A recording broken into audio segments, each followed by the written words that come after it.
بسم اللہ الرحمن الرحیم۔ السلام علیکم۔ ایک مرتبہ حضرت موسیٰ علیہ السلام شہری آبادی سے ایک کنارہ جا رہے تھے کہ دیکھا ایک مصری ایک اسرائیلی کو بیکار گھسیٹ رہا ہے۔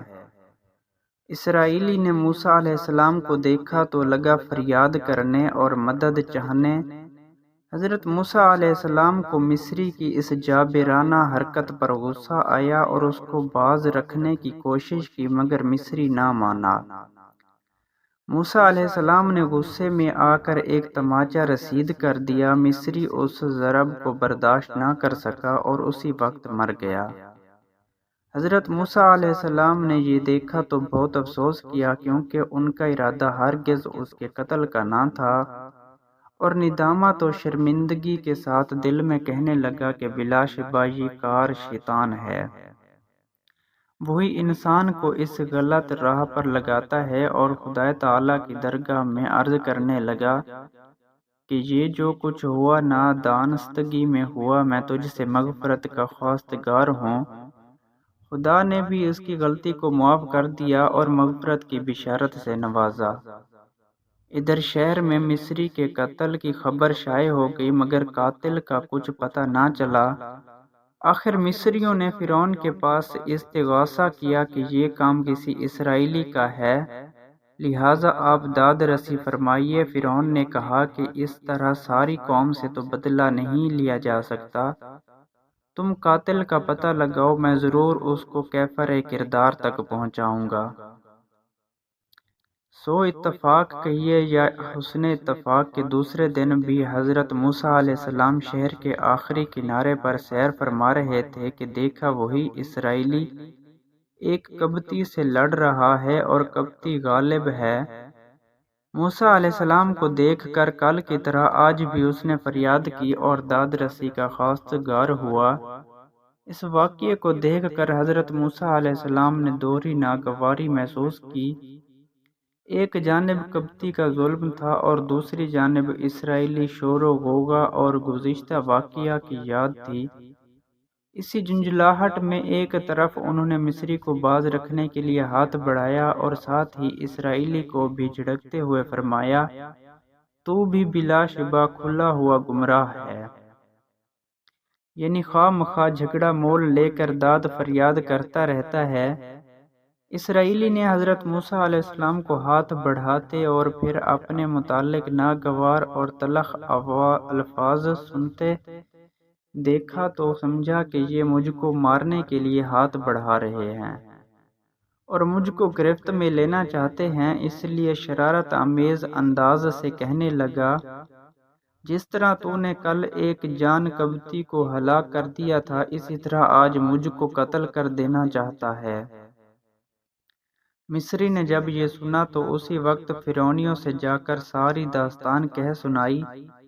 انہوں نے فرعون کو اطلاع دی کہ مصری کا قاتل موسیٰ ہے۔ فرعون نے یہ سنا تو جلاد کو حکم دیا کہ موسیٰ علیہ السلام کو گرفتار کر کے حاضر کرے۔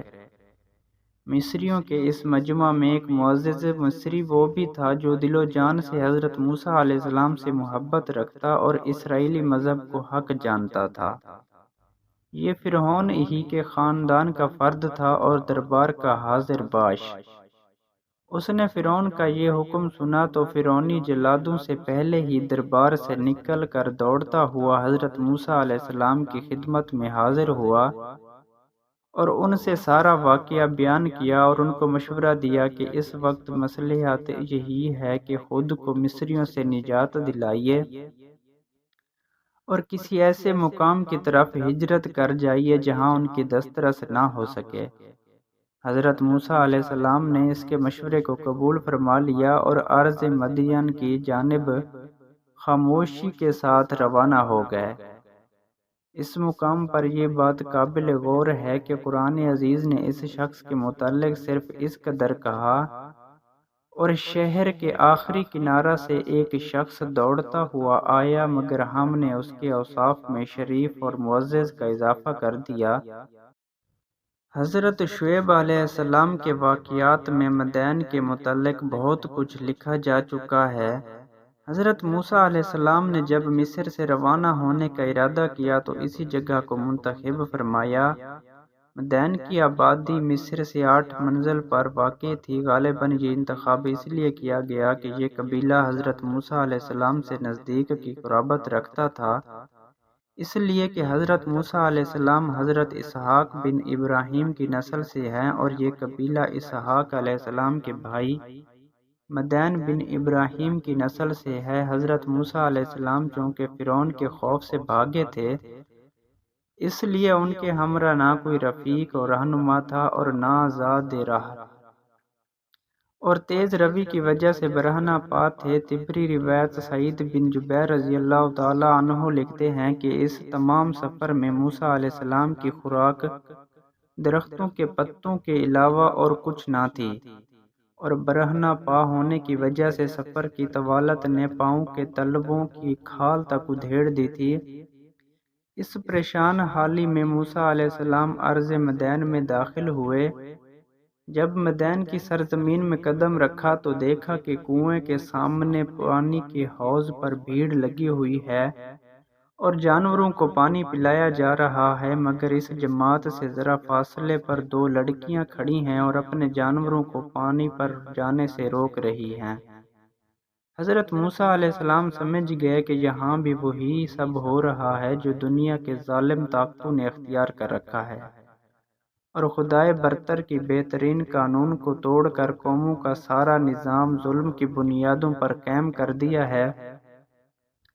معلوم ہوتا ہے کہ لڑکیاں کمزور اور ضعیف گھرانے سے تعلق رکھتی ہیں، تب ہی تو اس کا انتظار کر رہی ہیں۔ قوی اور سرکش جب اپنے جانوروں کو سیراب کر چکیں اور ہر وارد و صادر پانی پر سے چلا جائے تو بچہ کچا پانی ان کے جانوروں کا حصہ بنے۔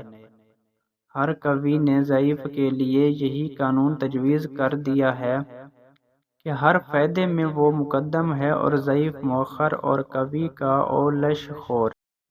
بہرحال حضرت موسیٰ علیہ السلام سے یہ حالت نہ دیکھی گئی اور آگے بڑھ کر لڑکیوں سے دریافت کیا، تم کیوں پانی نہیں پلاتی؟ پیچھے کس لیے کھڑی ہو؟ دونوں نے جواب دیا، ہم مجبور ہیں، اگر جانوروں کو آگے لے کر بڑھتے ہیں تو یہ طاقتور زبردستی ہم کو پیچھے ہٹا دیتے ہیں، اور ہمارے والد بہت بوڑھے ہیں، ان میں اتنی طاقت نہیں کہ وہ ان کی مزاحمت کو دور کر سکیں۔ بس جب یہ سب پانی پلا کر واپس ہو جائیں گے تب بچا ہوا پانی ہم پلا کر لوٹیں گے، یہی ہمارا روز کا دستور ہے۔ حضرت موسیٰ علیہ السلام کو جوش آ گیا اور آگے بڑھ کر تمام بھیڑ کو چیرتے ہوئے کنویں پر جا پہنچے اور کنویں کا بڑا ڈول اٹھایا اور تنہا کھینچ کر لڑکیوں کے مویشیوں کو پانی پلایا۔ حضرت موسیٰ علیہ السلام جب مجمع کو چیرتے ہوئے درانہ گھسے تو اگرچہ لوگوں کو ناگوار گزرا، مگر ان کی پرجال صورت اور جسمانی طاقت سے مرعوب ہو گئے، اور ڈول کو تنہا کھینچتے دیکھ کر اسی قوت سے ہار مان گئے جس کے بل بوتے پر کمزوروں اور ناتوانوں کو پیچھے ہٹا دیا کرتے اور ان کی حاجات کو پامال کرتے رہتے تھے۔ بعض مفسرین کا خیال ہے کہ موسیٰ علیہ السلام نے دیکھا کہ کنویں کے منہ پر بہت بڑا پتھر ڈھکا ہوا ہے جو اس جماعت کے متفقہ زور لگانے سے اپنی جگہ سے ہٹتا ہے، مگر وہ آگے بڑھے اور تنہا اس کو ہٹا کر لڑکیوں کے مویشیوں کے لیے پانی بھر دیا۔ جب ان لڑکیوں کے گلے نے پانی پی لیا تو وہ گھر کو واپس چلیں۔ گھر پہنچی تو خلاف عادت جلد واپسی پر ان کے والد کو سخت تعجب ہوا۔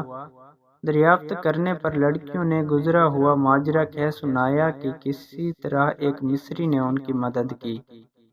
باپ نے کہا، عجلت سے جاؤ اور اس کو میرے پاس لے کر آؤ۔ یہاں تو باپ بیٹی کے درمیان یہ گفتگو ہو رہی تھی اور ادھر حضرت موسیٰ علیہ السلام پانی پلانے کے بعد قریب ہی ایک درخت کے سائے میں بیٹھ کر سستانے لگے۔ مسافرت و غربت اور پھر بھوک پیاس۔ حضرت موسیٰ علیہ السلام نے دعا کی، پروردگار اس وقت جو بھی بہتر سامان میرے لیے تو اپنی قدرت سے نازل کرے، میں اس کا محتاج ہوں۔ لڑکی تیزی سے وہاں پہنچی تو دیکھا کہ کنویں کے قریب ہی وہ بیٹھے ہوئے ہیں۔ شرم و حیا کے ساتھ نظریں نیچی کیے لڑکی نے کہا، آپ ہمارے گھر چلیے، والد بلاتے ہیں، وہ آپ کے اس احسان کا بدلہ دیں گے۔ حضرت موسیٰ علیہ السلام نے سوچا کہ شاید اس سلسلے میں کوئی بہتر صورت نکل آئے، اس لیے چلنا ہی بہتر ہے اور اس کی دعوت کو رد کرنا مناسب نہیں۔ خدا نے میری دعا سن لی اور یہ اس کا پیش خیمہ ہے۔ حضرت موسیٰ علیہ السلام اٹھ کھڑے ہوئے اور لڑکی کو ہدایت کی کہ وہ آگے نہ چلے بلکہ میرے پیچھے پیچھے چلے اور اشارے کے ساتھ راہ کی رہنمائی کرے۔ موسیٰ علیہ السلام چل تو پڑے لیکن طبعی اور فطری غیرت اور عزت نفس کے پیش نظر بار بار اس جملے سے متاثر ہو رہے تھے، میرا باپ تم کو اس محنت کا عوض دینا چاہتا ہے۔